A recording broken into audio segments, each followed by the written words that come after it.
네, 계속해서 11번 문제 풀어보도록 하겠습니다. 가라에 대한 설명으로 옳은 것을 보기에서 고른 것은 자, 역사 속의 교육기관이라서요. 고구려 경당, 신라 국학, 고려 국자감, 조선 서원 이렇게 나왔습니다. 각 시기별 교육기관에 대한 특징을 보기에서 골라내시면 되는 그런 문제죠. 한번 보겠습니다.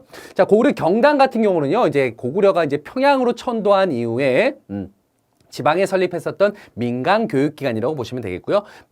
평민의 자제들을 대상으로 해서 문무를 함께 가르쳤다라고 보시면 되겠어요. 여기서 문이라고 한다면 주로 이제 유교 교육이라고 보시면 되겠고요. 그 다음에 이제 문은 전쟁 대비를 위한 무예 교육이라고 보시면 되겠습니다. 자, 그 내용들을 여러분 참고하셔서 풀어보시면 되겠고요. 신라 국학 같은 경우는 통일 신라가 이루어진 신라가 통일한 이후에 신문학이 설립했었던 최고 교육기관으로서 이제 역시 유교 교육이 주로 이루어졌다라고 보시면 되겠습니다. 자, 고려 국자감은요, 고려 초기 때, 성종 때 만들어진 또 역시 고려 시대 때 최고 교육기관이 되겠고요. 여기서는 유학뿐만 아니고요, 기술학도 함께 가르쳤다는 거예요. 그래서 이제 유학 3학부, 그 다음에 이제 유학부 3개, 그 다음에 기술학부 3개에서 경사육학이라고 불리게 되는데, 뭐 경사육학까지는 아실 필요는 없고요. 유학부와 그 다음에 기술학부가 함께 이루어졌다라고 보시면 되겠고요. 그 다음에 조선 서원 같은 경우는 조선시대 조선 중기죠. 조선 중기 때 설립된 지방에 설립된 사학 교육기관이라고 보시면 사립교육기관이라고 보시면 되겠고요. 여기서는 이제 자신들이 모시고 싶어하는 선현들에 대한 제사와 더불어서 역시 또한 교육이 함께 이루어졌다라고 보시면 되겠습니다. 이런 기본적인 개념 내용들을 여러분들이 머릿속에 숙지하신다면 보기를 통해서 정답 쉽게 찾아낼 수 있는 그런 문제예요. 자, 보기를 통해서 한번 살펴보겠습니다. 자, 고구려 경당.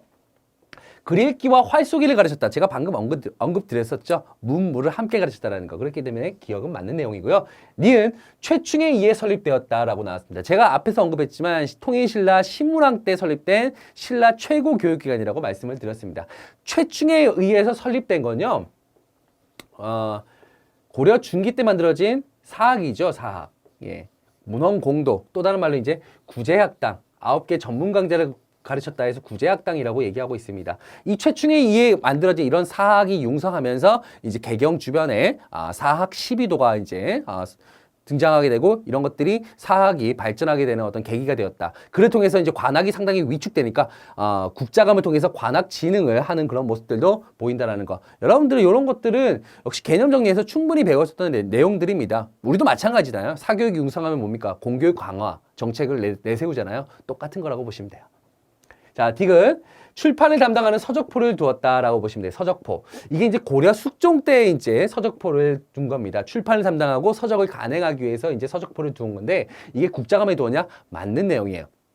제가 앞에서 말씀드렸죠. 최충 같은 이런 문헌공도와 같은 최충에 의해 만들어진 문헌공도 같은 사학이 융성하게 되자 관학 진흥책으로서 서적포를 두기도 했었고요. 그 다음에 이제 예종 때는 양형고를 설립한다던가 아니면은 국자감에다가 칠제라 그래서 7개 또 전문 강좌를 또 설치하기도 했다라는 거. 이런 것들, 관학진흥책에 어떤 것들이 있는지 파악을 해두시면 여러분들 충분히 맞출 수 있습니다. 자, 그래서 디귿도 맞는 내용이고요. 자, 리을 가겠습니다. 중앙에서 교수와 훈도가 파견되었다. 중앙에서 교수와 훈도가 파견되었다는 얘기는 중앙에서 관리하는 학교라고 볼 수가 있는 거죠. 우리가 유추해 본다면요. 그런데 조선의 서원 같은 경우는 지방에 만들어졌었던 사립교육기관이에요. 사립교육기관이라면 어찌 보면 자체적으로 자신들의 교육에 대한 어떤 그런 재정들을 확보해야 된다는 거죠. 물론 서원 중에서는 사액을 받아서 사액서원화 되면은 국가로부터 어느 정도 토지, 뭐 노비, 그 다음에 뭐 서적 같은 걸 지원을 받습니다만은 이런 어떤 교수와 훈도가 파견되는 건 사실상 어떻게 보면 사학이라기보다는 관학과 관련됐다라고 볼 수가 있는 거예요. 그리고 이제 아마 개념 정리하면서도 여러분들 파악하실 수 있는 그런 문제라고 보시면 되겠습니다. 향교와 관련됐습니다. 향교와 관련됐다라고 보시면 되겠고요. 자, 그렇기 때문에 정답은 기역과 디귿 몇 번이 정답입니까? 2번이 정답이 되겠습니다. 12번 갈게요. 자, 인물 문제 또 나왔습니다. 가인물 활동에 대한 설명으로 옳은 것은이라고 나왔네요. 자, 여기서 키워드들 잘 찾아내셔야 돼요. 화통도감 설치가 있고요. 화약과 화포 제조를 통해서 외적의 침입에 대비하고자 했다라고 나왔습니다. 자, 화통도감, 화포와 화약 제조 누구와 관련됐을까요? 바로 최무선입니다.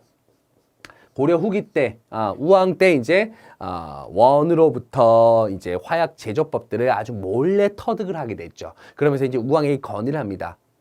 우리가 이제 외적의 침입을 대비하기 위해서는 화약과 화포를 제작할 수 있는 어떤 그런 관청이 필요합니다. 그래서 1377년도에 화통도감이 설치가 됐고요. 자, 화통도감을 통해서 화약과 화포가 제작이 되고 이를 통해서 이제 당시에 이제 외구의 침입이 특히 잦았었거든요. 고려 우왕 때 가면은 왜구들이 엄청나게 들어옵니다. 고려 들어와서는 거기에 대해서 상당히 백성들이 상당히 그 고통이 심했었던 시기인데 이때 이제 최무성 같은 경우는 어디에서 금강 하구에 있는 진포에서 왜구들과 싸웁니다. 그게 바로 진포대첩이에요. 1380년에 있었습니다. 여기서 이제 왜구와 싸워서 대승을 거두는 그런 모습들을 보입니다. 최무선 하면 여러분들 진포대첩 꼭 떠올리셔야 되고요. 당연히 또 화통도감, 화약과 화포 같이 연결해서 보셔야 된다는 거 말씀드립니다. 요거는 그렇게 어려운 문제는 아니에요. 제가 정답 몇 번입니까? 5번이 되겠고요. 나머지도 한번 살펴보시면 사군 육진을 개척하였다라고 나왔어요. 사군 육진. 여기서 이것은요. 언제냐면 세종 때 이제 개척한 거라고 보시면 되겠고요. 사군에는 최윤덕 장군을 그리고 이제 육진에는 김종서 장군을 통해서 이제 북방 지역을 개척해 나갔고요. 이를 통해서 여진족의 어떤 침입에 대비하고 지금의 어떤 국경선이 어느 정도 확보되는 어떤 결과를 낳았다라고 보시면 되겠고요. 2번 위화도에서 회군하였다. 우리 위화도 회군하면 떠오르는 인물 누구죠? 바로 태조 이성계죠. 이성계. 고려 말 이성계가 이제 요동 정벌을 위해서 군사를 끌고 위화도까지 진군했었는데 도저히 이건 안 된다. 그래서 사불가론을 들고는 결국 회군을 하게 됐죠. 명령을 어기고. 그러면서 이제 개경으로 돌아와서 최영을 죽이고 자신이 이제 정책 실권자로 등장하는 계기가 되었던 게 바로 이제 위화도 회군이라고 보시면 되겠습니다. 3번 나선 정벌입니다. 나선 정벌. 여기서 나선이라고 한다는 건요. 이제 한자어로 나선인데 러시아를 얘기하고 있어요. 병자호란 이후에 우리는 이제 청에 대한 복수심이 이제 올라가기 시작하죠. 그 이후에 이제 왕이 되었던 효종 같은 경우는 이 병자호란, 우리 청에 대한 어떤 그런 수치 반드시 씻겠다라고 하면서 북벌을 주장하게 되고 그 북벌을 통해서 이제 군사를 양성하게 되는데 청에게 이제 우리가 군사를 양성한다는 걸 들키면 안 되지 않습니까? 그래서 이제 몰래 군사를 양성하는 와중에 청나라가 러시아와 국경 문제를 가지고 이제 싸우는 시기에 우리 조선에게 도움을 요청하게 됩니다. 그런데 우리가 이제 대놓고 이제 거기서 정벌하면 이건 아직까지 무리수라고 생각했는지 도와주는 척합니다. 왜? 우리의 어떤 북벌 계획을 숨기기 위해서. 그래서 두 차례에 걸쳐서 조총부대를 파견하기도 했다라는 거. 그래서 이제 성과를 거두기도 했었습니다. 요거는 이제 굳이 얘기하자면 효종 때라고 보시면 되겠어요.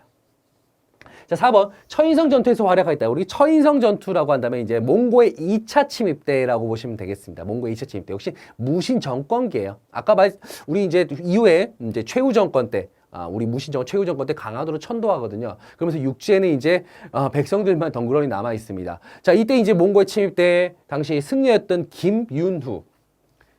김윤후와 처인 부국민들이 합심을 해서 처인성에서 몽고의 최고의 적장이었던 살리타를 사살하게 됩니다. 여기 이런 성과를 얻게 됐던 게 바로 처인성 전투, 김윤후와 관련됐으니까 아니죠. 정답은 그래서 5번이 되겠습니다.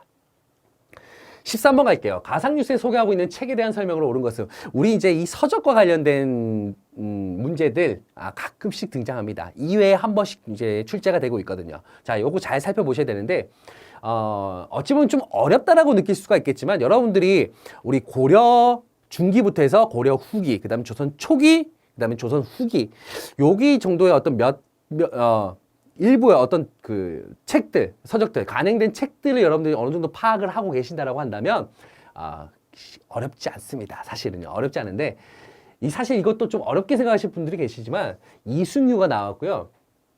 고전에서 충렬한 때까지 그럼 고조선부터 해서 고려 말까지의 어떤 그런 역사를 서사시로 표현했구나. 그런 역사에 관련된 서술책이구나 라고 이제 파악을 하실 수가 있는데 여기까지는 여러분들이 어느 정도 고려 말 알 것 같긴 한데 라고 하면서 발해 역사도 다루고 있다라고 이제 얘기하니까 여기서 이제 혹시나 여러분들이 알고 있는 책 중에서 발해고라는 책이 있어요. 이 조선 후기 때 서울 출신이었던 바로 이거죠. 3번과 관련된 건데 이 조선 후기 때죠.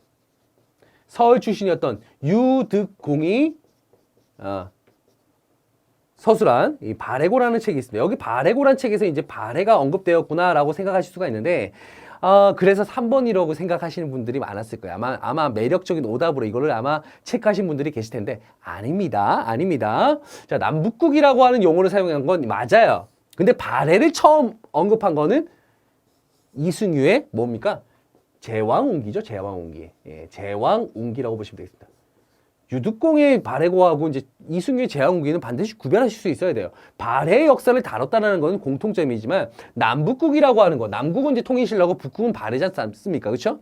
이거를 이제 구분하기 시작한 거는 유득공의 발해고에서부터라고 보시면 되겠습니다. 자, 제왕운기 같은 경우는요, 역시 어디서부터? 예, 고조선부터 해서 고려 말까지, 충렬한까지의 어떤 그런 역사를 서사시 형태로 표현했다. 아, 요걸 이제 운율시라고 표현하고 있어요. 운율시.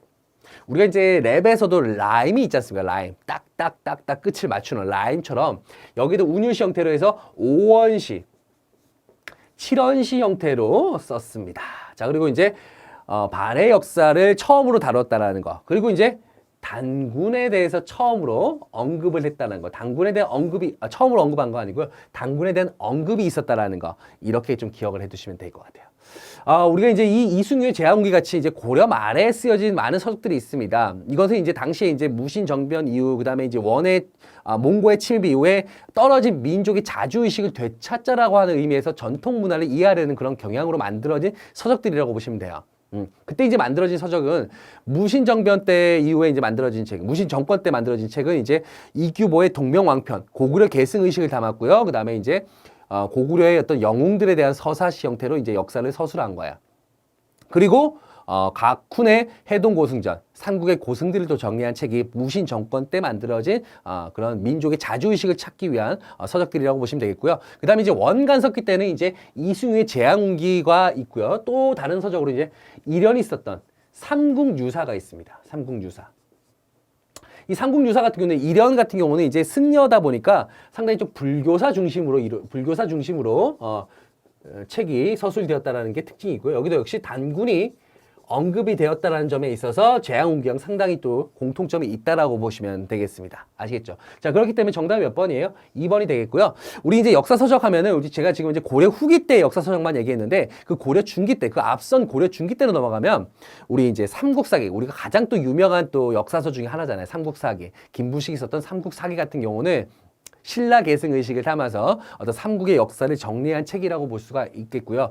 이것은 이제 기전체 양식이거든요. 우리가 이제 여러분들이 또 역사 서술 방식들이 있어요. 뭐 기전체 양식이냐, 편년체 양식이냐, 기사본말체냐 뭐 이런 것들이 있는데 기사본말체 같은 경우는 사실상 우리 뒤에 가면 제가 한번 또 설명을 해드릴 거예요. 근데 이제 기전체 같은 경우는 뭐냐면 인물사 중심이면서 주제사 중심으로 서술되었다라는 거예요.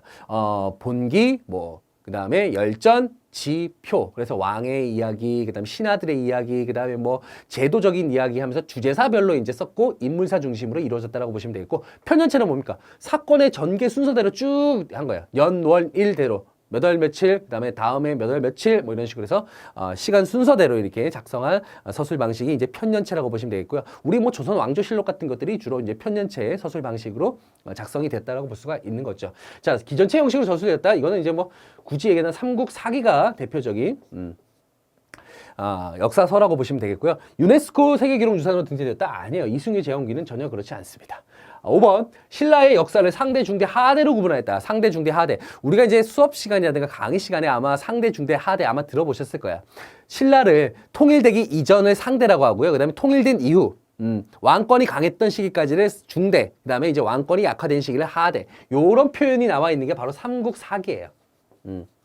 잘 아실 거라고 생각을 합니다. 그래서 정답은 2번이 되겠습니다. 14번 갈게요. 교사의 질문에 대한 학생의 답변으로 옳은 것은 이라고 나왔습니다. 자, 요 두 화폐가 나왔던 국가의 경제 상황에 대해서 말해보라라고 나왔습니다. 자, 이건 어느 나라입니까? 고려입니다. 고려. 우리 뭐 고려하고 이제 조선의 어떤 화폐, 이제 화폐가 이제 본격적으로 등장하기 시작하는 게 이제 고려부터지 않습니까? 그렇죠? 고려 시대 때 이제 성종 때 최초의 철전이 등장하죠. 그게 뭡니까? 권원중보가 있습니다. 권원중보. 자, 그러다가 이제 숙종 때, 이 고려입니다. 고려 숙종입니다. 고려 숙종 때 이제 뭐 사만통보라든가 아니면은 해동통보라든가 아니면은 은병이 있죠. 은병. 우리가 활구라고 부르기도 하는 은병 같은 이런 어떤 화폐들이 주저가 되지만 사실상 아직까지 그 고려민들 같은 경우는 유통에 있어서 화폐를 통해서 교환하는 거에 대해서 좀 미심쩍어 하죠. 결국 이제 삼배라든가 아니면 곡식 등을 주 대상으로 이제 서로 교환 수단으로서 사용하는데 아직까지 화폐가 제대로 사용되지 않았다가 조선 전기까지도 계속 그런 현상이 이루어집니다. 뭐 태종 때 저화도 만들기도 했었지만 제대로 유통이 안 되다가 조선 후기 때 상품화폐 경제가 발전하게 되면서 조선 후기 숙종 때 이제 만들어진 화폐가 상평통보, 우리가 흔히 엽전이라고 불리는 상평통보가 있다라는 거죠. 자, 지금 이제 제가 이제 요거는 화폐가 이제 이런 식으로 발전해 나갔다라는 걸 보여드린 거고요. 지금 이제 이거는 고려 시대의 경제 상황에 대해서 찾으면 되는 그런 문제예요. 어려운 문제 절대 아니에요. 예, 고려 시대 찾으면 되는 거예요. 보겠습니다. 1번 전시과 제도가 실시됐다. 우리 전시과 제도 하면 고려 시대 대표적인 토지 제도잖아요. 그렇죠?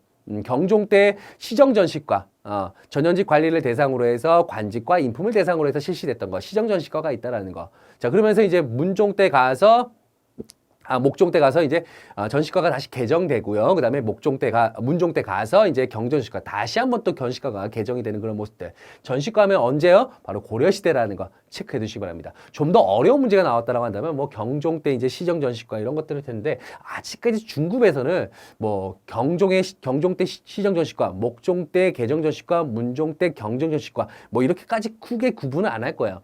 왕들까지는 안 하더라도 그 전시과들의 특징은 여러분들이 어느 정도 파악을 하고 계셔야 된다는 거 말씀드립니다. 2번 외관계시를 통해 인삼이 수출됐다. 우리가 외관이라고 한다면 지금 이제 부산 쪽이죠. 여기 통해서 이제 일본과의 어떤 그런 무역 교류가 이루어졌고요. 계시라고 한다면 이제 공무역을 얘기합니다. 계시는 공무역, 후시는 사무역이 되겠죠. 자, 인삼이 수출되었다. 어디로? 일본으로 수출되었고요. 뭐 우리는 은 같은 것들이 이제 수입이 되기도 했습니다.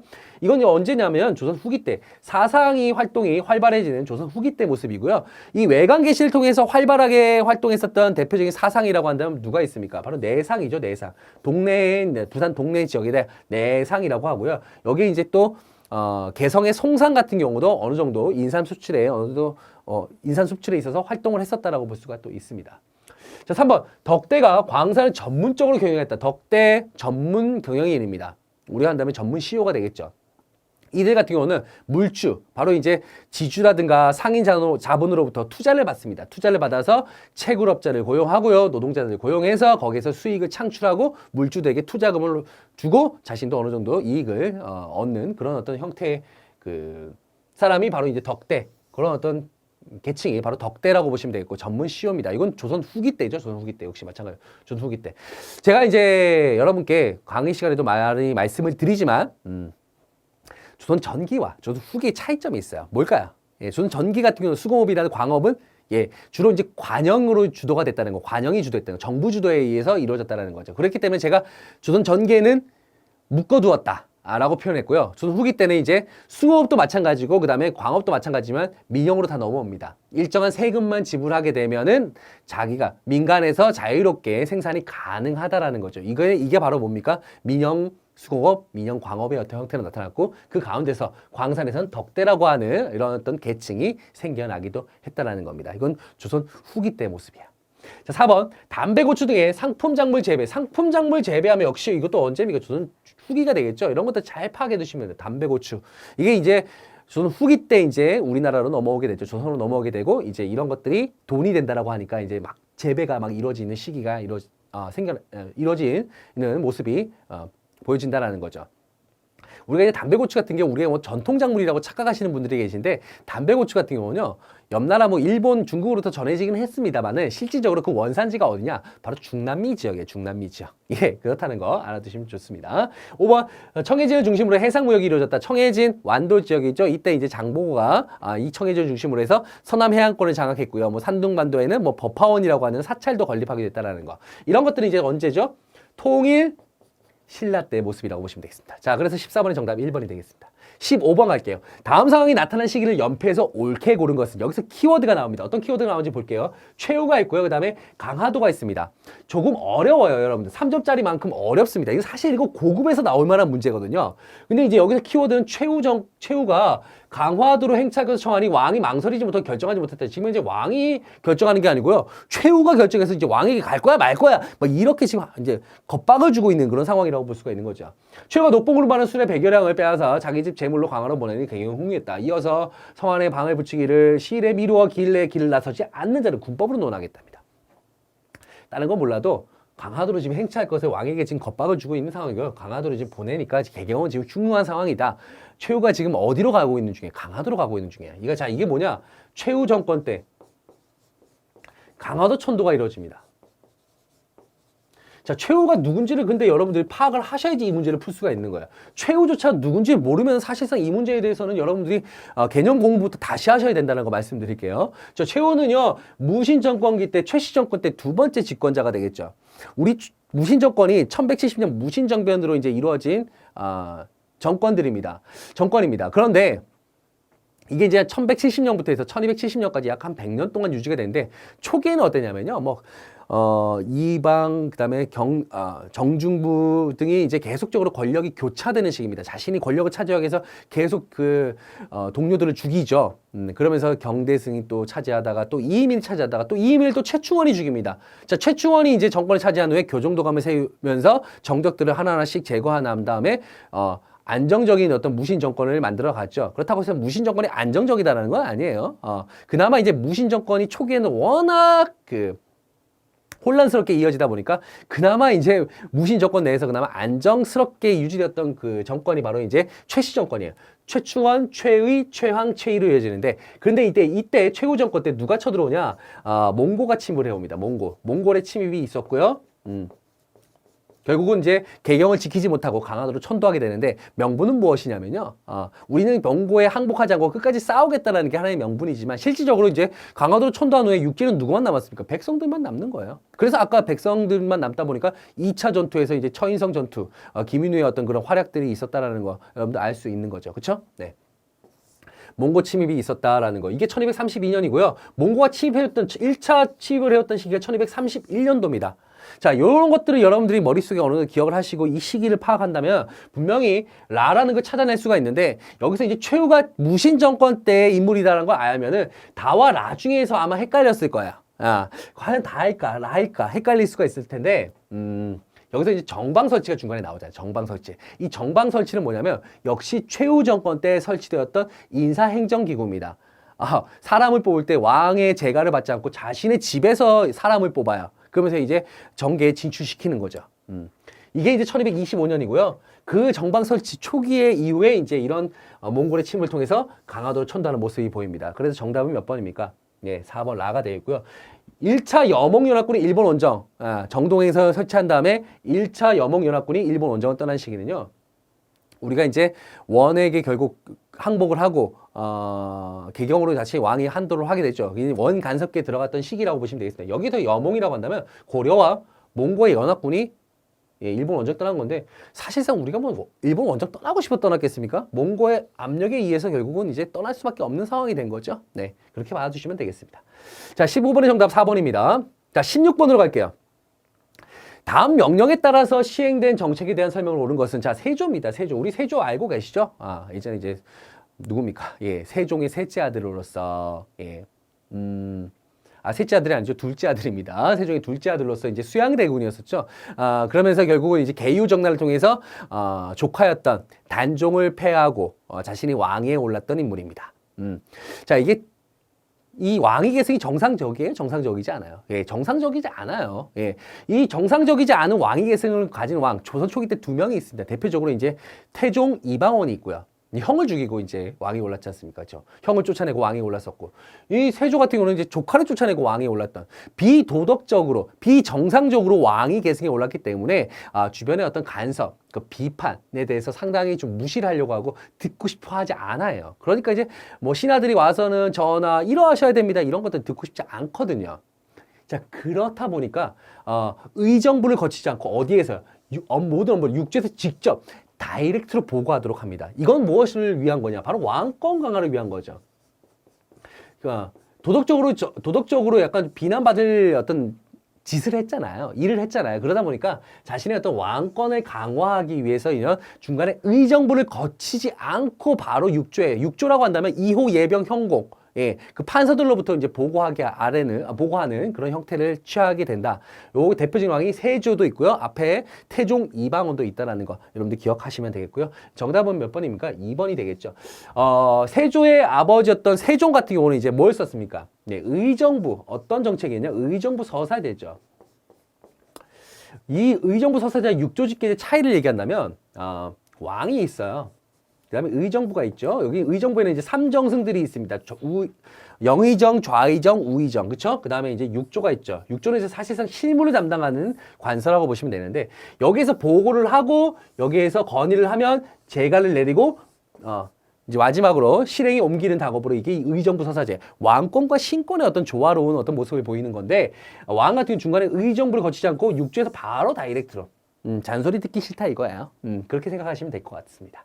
자, 그래서 정답 2번이고요. 나머지도 한번 볼게요. 공인이 등장하는 계기가 됐다. 이 공인이 등장하는 거. 그렇죠? 이거는 대동법 실시입니다. 대동법. 공납의, 박납의 폐단을 시정하기 위해서 이제 대동법이 실시가 됐고요. 이제 특산물을 거두지 않고 특산물 대신 쌀이라든가 포라든가 동전으로 거두게 되면서 이때부터 전국 각지에 가서 그런 쌀, 포, 전으로 이제 특산물들을 사들이는 공인이 등장했다. 사실 대동법이 실시된 건 이제 광해군 때지 않습니까? 광해군 때 이제 경기도에서 이제 시범으로 실시가 되고 이제 숙종 때까지 이제 약 100여 년 동안 걸리게 되는데 그때부터 이제 공인들이 서서히 등장하기 시작했다. 이렇게 봐두시면 되겠습니다. 자, 3번. 후주 출신의 쌍기의 건의로 도입됐다. 후주 출신. 중국 귀화인이에요. 이 귀환이었던 쌍기가 귀화를 해서 고려 광종에게 건의를 합니다. 지금 우리 중국에서도 지금 이제 과거제가 실시되고 있으니 과거제 실시해서 능력 있는 인재를 뽑으셔야 될 것 같습니다. 라고 하는 거죠. 광종 때. 고려 광종입니다. 고려 광종 때. 그렇죠. 광종은 사실 고려 광종밖에 없죠. 네. 과거제라고 보시면 되겠고요. 4번. 국정과 왕실 사무의 분리를 가져왔다. 국정. 원래 왕실에서 이제 모든 어떤 국정을 담당했었는데 이걸 분리시켜버리는 거죠. 이거는 이제 사실 근대적 개혁의 어떤 그런 모습인데 언제냐면 1차 가보, 1894년 1차 가보 개혁 때라고 볼 수가 있습니다. 5번입니다. 붕당 간 대립을 배경으로 실시했다. 붕당 간 대립이 너무 격화되자 언제요? 영조 때 무엇을 씁니까? 탕평책을 쓰게 되죠. 탕평책. 영조 때도 탕평책. 완론탕평이라고 하고요. 그 다음에 이제 정조 때는 이제 줄론탕평이라서 영정조식의 이제 붕당 간의 대립을 해소시키고자 탕평책을 썼다라는 거 알고 계실 거예요. 자, 그래서 16번의 정답 2번이 되겠습니다. 17번 갈게요. 가상광고에 나타난 민속놀이. 이 민속놀이인데 우리 그동안은 세시풍속 같은 거죠. 명절이라든가 아니면 각 24절기 중에 하나의 이제 세시풍속 같은 것들이 주로 이제 문제로 출시됐는데 오늘 좀 약간 독특한 문제가 출시가 됐습니다. 자. 좀 어려워요. 예, 2점이지만 거의 3점에 가까운 문제입니다. 이 정답도 여러분 보시면은 아주 깜놀할 거예요. 이게 과연 정답이었어? 라고 생각하실 수 있는데 정답은 뭐냐면 승경도 놀이에요. 승경도 놀이. 왜냐? 자, 여러분 보시면은 뭐 아마 착각하시는 분들 계실 거예요. 놀이판과 윤목이랄까?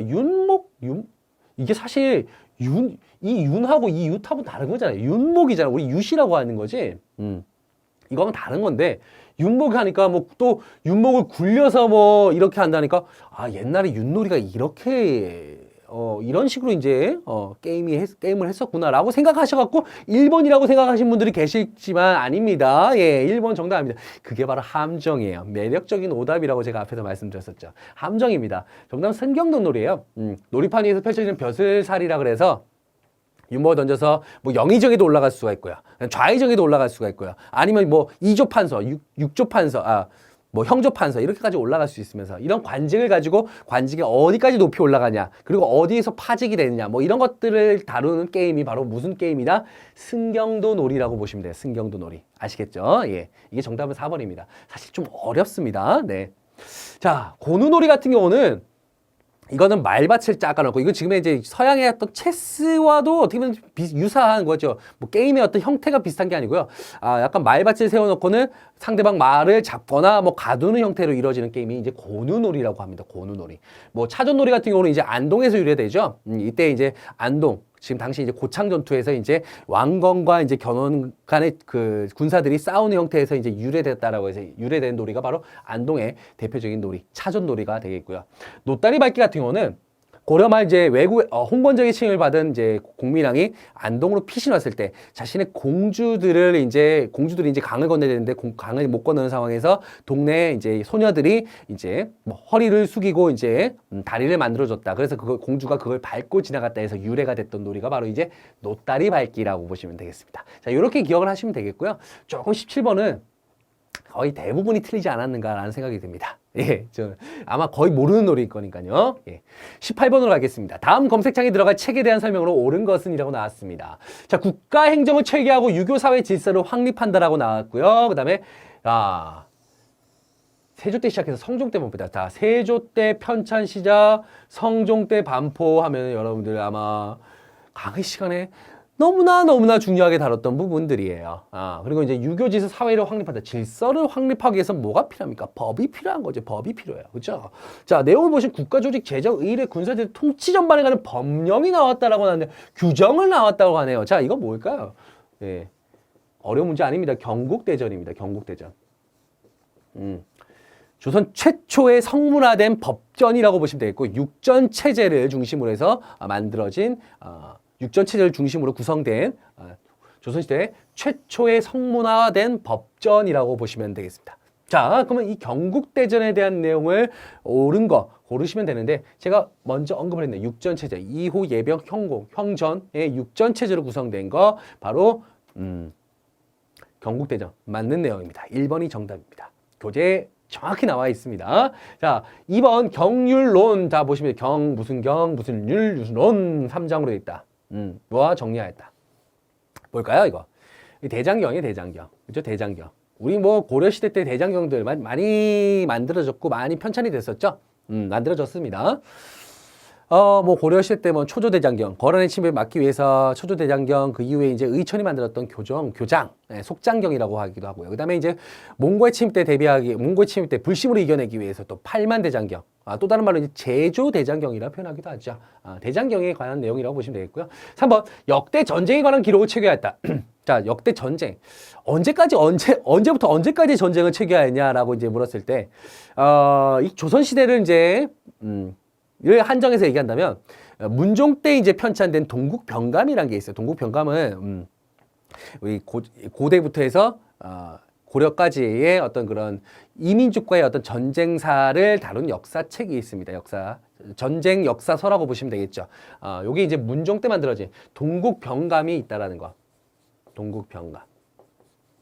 그렇게 기억하시면 되겠습니다. 뭐 이민족과의 전쟁이라고 하지만 그 중에서 대부분 다 누구랑 이제 전쟁을 치렀습니까? 뭐 중국이 있죠. 중국 세력과 전쟁을 많이 치렀으니까 주로 중국과의 전쟁의 기록을 중심으로 해서 이 다른 이민족과의 어떤 전쟁도 같이 함께 다뤘던 책, 바로 동국병감. 조선 초기 문종 누군지 모르시는 분 있냐? 예, 워낙 임기 기간이 짧다 보니까 그런데 세종의 아들입니다. 세종 다음 왕이죠. 태정, 태세, 문이지 않습니까? 문. 근데 일찍 돌아가셨어요. 그러다 보니까 어린 아들이 태어났죠. 그 어린 아들이 왕이 되었습니다. 그게 단종이에요. 네, 그렇게 기억하시면 되겠습니다. 4번, 수시력과 회해력을 바탕으로 해서 만들어졌다. 자, 수시력이라고 한다. 이제 원나라로부터 들여온 달력 계산법이고요. 회해력 같은 경우는 이제 이슬람 쪽에서 들어왔었던 달력 계산법입니다. 자, 이런 것들을 잘 융합을 해서 우리 실정에 맞는 어떤 그런 날짜 계산법이 이제 만들어지게 되는 거죠. 그걸 어디를 중심으로? 바로 서울. 당시는 한양이라고 하는 서울을 중심으로 해서 우리만에 맞는 우리의 실정에 맞는 어떤 그런 달력 계산법이 만들어진 시기 언제죠? 세종 때입니다. 뭡니까? 칠정산이잖아요. 칠정산 같은 내편이 있고 외편이 있죠. 칠정산이 되겠습니다. 자, 5번 효자, 충신, 연료의 모범 사례를 그림으로 그리고 거기에 대해서 설명을 덧붙인 거. 이것도 역시 언제죠? 세종 때에 편찬되었던 뭡니까? 삼강행실도가 되겠습니다. 삼강행실도. 이런 문화들도 여러분들 체크를 해주시기 바랍니다. 정답은 그래서 1번이 되겠습니다. 19번 갈게요. 가마에 들어갈 내용으로 옳지 않은 것은이라고 나왔습니다. 자, 우리는 이 관직에 대해서는 상당히 좀 약간 좀 낯섭니다. 관직들. 우리는 관청, 그쵸? 우리 조선시대의 대표적인 뭐 관청, 통치기구, 지방행정기구 이런 거에 대해서는 어느 정도 여러분들이 파악을 하고 계시지만 이런 관직에 대해서는 약간 낯설 수 있는데, 자, 여러분들 충분히 맞출 수 있습니다만은 제가 봤을 때도 중급에서는 조금 난이도가 있는 문제예요. 2점짜리라고 하지만 3점을 줘도 무방하는데, 그런데 여러분들이 저와 함께 풀어보시면서 이렇게 풀면 되겠구나라는 게 아마 느껴지실 거예요. 자, 보겠습니다. 자, 일단 첫 번째 좌부승지가 있어요. 승지. 아마 우리 이제 영화 이 광해군이에요. 광해군. 우리 광해를 보면은 아마 영화 광해를 아마 2천만이 넘었지 않습니까? 광해를 보셨다라고 한다면 우리 아마 느끼셨을 거예요. 옆에 이제 허균이 나오잖아요. 그쵸? 그 광해의 신복으로 허균이 나옵니다. 유승용 씨가 이제 연기를 하셨죠. 우리 항상 뭐라고 부릅니까? 도승지 부르고 있어요. 도승지. 예. 이 도승지가 바로 이제 뭡니까? 승정원의 최고 우두머리예요. 예, 승정원의 최고 우두머리. 도승지가 있고 그 밑에 좌승지, 우승지가 있어요. 그리고 그 밑에 이제 좌부승지, 우부승지가 있습니다. 자, 이런 식으로 연계된 거야. 우리 승자가 나왔다. 도승지, 우승지, 좌승지, 좌부승지, 우부승지 이렇게 나왔다고 하면 승정원을 떠올리시면 돼요. 우리 승정원은 뭡니까? 왕의 비서 역할을 했죠. 비서 역할. 비서 역할은 뭡니까? 왕명의 출납을 담당했다라는 거. 왕의 명령을 보내고 들여보내는 역할을 했었다. 어명이요. 예, 바로 이제 승정원의 역할이라고 볼 수가 있다라는 거죠. 승정원. 자, 그 다음에 이제 요 승정원. 이 관청을 찾아내야 돼요. 그렇죠? 기구를 찾아내야 됩니다. 여러분들 관찰사 하면 뭡니까? 관찰사. 지금 이제 각 도, 우리 조선 8도지 않습니까? 각 도의 이제 최고 우두머리가 되겠죠. 지금 도지사라고 보시면 되겠고요. 도지사. 뭐 당시에 뭐 도지사는 없으니까. 예. 도지사라고 보시면 되겠습니다. 지방관입니다. 자, 3번 대사헌이 있어요. 대사. 자, 대사헌. 그럼 대사관, 대제학 이렇게 있어요. 자, 이게 뭘까요? 예, 우리 3, 4의 최고 우두머리들이에요. 대사헌은요, 우리가 딱 헌자가 있지 않습니까? 헌자. 사헌부입니다. 사헌부. 사헌부가 있고요. 아까 제가 대사관이라고 했어요. 대사관은 뭘까요? 사간원이에요. 예, 앞에 짤, 중간 짤 딴 거죠. 대사헌, 대사관. 그 다음에 이제 홍문관이 있죠. 홍문관. 홍문관 같은 경우, 3사라고 불립니다. 권력의 독점과 부정을 방지하기 위해서. 홍문관 같은 경우는 대제학이라고 불려요. 여기는 또 대제학. 그다음 성균관 같은 경우는 뭐라고 하냐? 최고 우두머리. 지금의 총장 같은 격이었던 대사성이 있죠. 대사성. 이야, 좀 어렵죠. 중급에서 이런 것까지 공부해야 돼라고 이제 푸념을 틀어놓으신 분들이 계시겠지만, 좀 어렵게 나왔어요. 예, 좀 어렵게 나왔네요. 제가 봤을 때도. 자, 어쨌든 이 사헌부에 대한 내용이라는 거 체크하시면 되고, 형조 판서는 알고 계실 거예요. 우리가 이조, 호조, 형조, 병조, 공조, 예조 막 이렇게 나옵니다. 그렇죠? 여기서 형조는 이제 형벌을 담당하는 그런 곳이 바로 형조가 되겠고요. 형조. 6조입니다. 6조.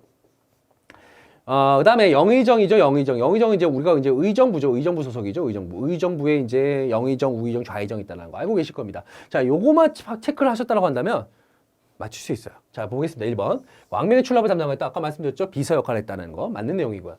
2번. 9년의 수령을 감독하였다. 그렇죠. 관찰사의 역할은 뭐냐면요.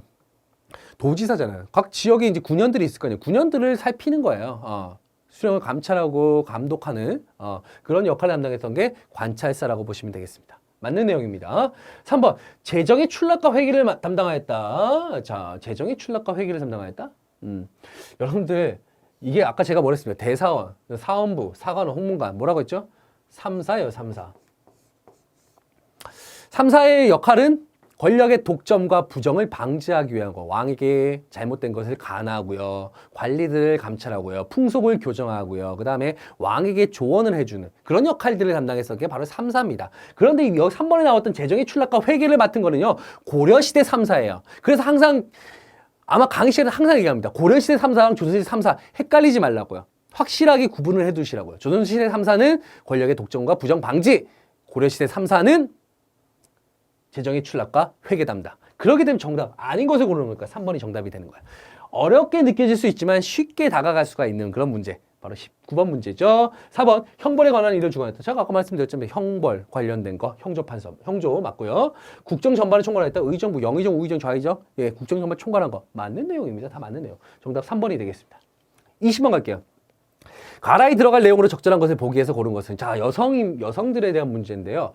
제가 이제 문제를 풀면서 거의 이제 이번 33회 중급 시험에서 가장 어려운 탑3 안에 들어가는 문제라고 볼 수가 있는 거예요. 예. 상당히 좀 어렵게 출제가 된 문제입니다.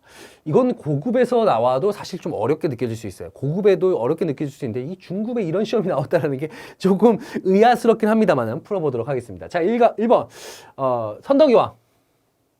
자, 선덕여왕은요. 신라 시대의 대표적인 여왕입니다. 우리 신라 때는요, 이 골품제 때문에 여왕들이 등장하죠. 3명의 여왕이 있습니다. 첫 번째, 제일 최초의 여왕이 선덕 여왕이고요. 그 다음에 진덕 여왕이 이어지고요. 그 다음에 통일 신라 하대 가면은, 진성 여왕이 나옵니다. 자, 이 세 명의 있던 여왕이 등장한다는 거. 이 여왕은요, 사실상 어떻게 보면 신라밖에 없어요. 고구려, 백제, 그 이후에 고려, 뭐 조선 거치면서 단 한 명도 여왕으로 등장하지 않습니다만 신라 시대에만 존재하는 거. 이건 다 골품제의 어떤 그런 신분제 때문에 이루어진 어떤 그런 모습이다라고 보시면 되겠습니다. 자, 그래서 여성으로서의 처음으로 왕위에 오른 인물 맞아요, 선동여왕. 자, 기억이 일단 맞아요. 그 나머지 인물들에 대해서 한번 또 더 살펴봐야 되는데, 우리가 이제 유관순 열사 같은 경우는 이게 3.1운동 때 아오네 장터에서 이제 열심히 만세운동을 펼쳤다라는 거, 이건 알고 계실 거예요. 그죠? 자, 그런데 나머지 이 김만덕, 이 거상 김만덕 같은 경우는 이제 MBC에서 드라마로 제작되기도 했었고요. 나에서 처음 들어보시는 분도 아마 있을 거라고 생각을 합니다. 아마 어디서 봤는데, 보긴 봤는데 굳이 신경 안 썼던가 아니면 아예 못 봤거나 그런 경우일 거예요.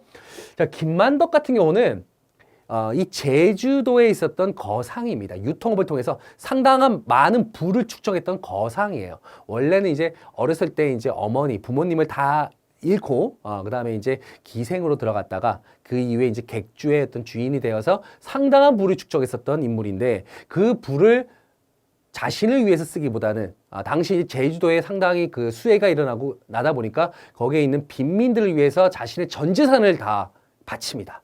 네, 바치는 그 인물이 바로 이 김만덕이라는 인물입니다. 예, 드라마에 충분히 주인공으로 나올 만한 인물입니다. 자, 그거를 이제 전해 들었던 당시 임금이었던 정조가, 너 이렇게 훌륭한 일을 했는데 너의 소원이 무엇이냐?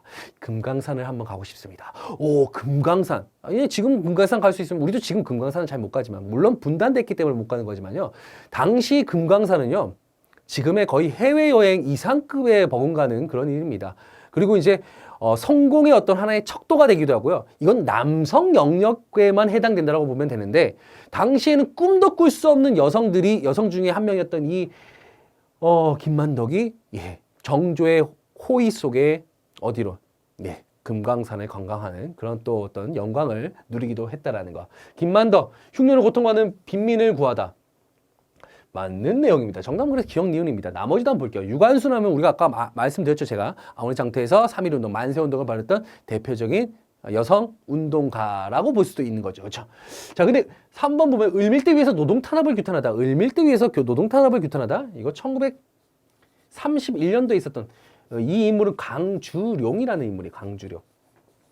우리가 아마 이제 그 1920년대 일제강점기 1920년대 30년대 가면 이제 소작쟁이가 발생하게 되고요, 노동쟁이가 발생합니다. 소작쟁이는 이제 소작용 인하라든가 어떤 지주들의 어떤 그런 탄압, 지주들의 어떤 그런 이익 창출, 이런 것 때문에 이제 상당히 소작인들이 상당히 고생을 많이 하거든요.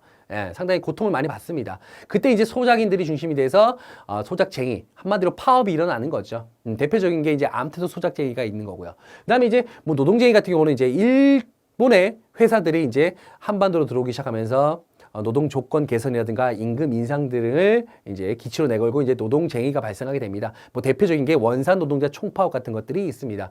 자, 그 가운데서 1931년 이 강주룡이라는 사람이 이제 그 일본인 회사에 다니다가 임금을 인하하려고 하자 사람들을 모아서 당시 평원의 을밀대 위에 올라가서 이제 노동 운동을 계속해서 펼쳐나갑니다. 결국 처음에는 이제 진압이 되다가 나중에는 이제 계속해서 이제 투쟁을 혼자서라도 투쟁을 계속했던 인물, 강주룡입니다. 강주룡.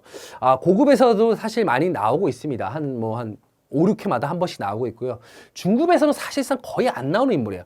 한 번 나왔던가 하는 그런 문제인데, 거의 안 나오는 문제인데, 나왔네요. 보기로. 네. 어쨌든 유관순과는 관련이 없습니다.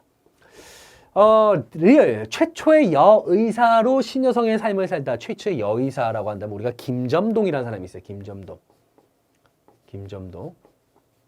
이화학당 출신인데 김점동. 나중에 이제 남편 박유산의 뒤를 따라서 이제 미국에 유학 가서 이제 의료 기술을 배워서 와서는 이제 우리나라 여의사로 이제 살았던 인물인데, 처음에는 김점동이었다가 이제 우리 미국에 건너가면 이제 남편성을 따르지 않습니까? 그러다 보니까 나중에는 이제 남편성을 따라서 이름이 뭘로 바뀌었냐면 박에스더로 바뀌었어요. 박에스더.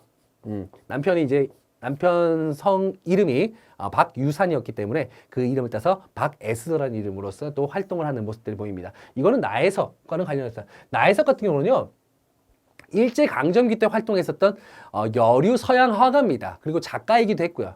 여류 서양 화가 나고 여러분들 생각해 두시면 되겠습니다. 여의사고는 상관이 없습니다. 정답은 그래서 몇 번입니까? 1번이 정답이 되겠습니다. 자, 이렇게 해서 20번까지 한번 풀어봤고요. 이어서 21번 문제부터 풀어보도록 하겠습니다.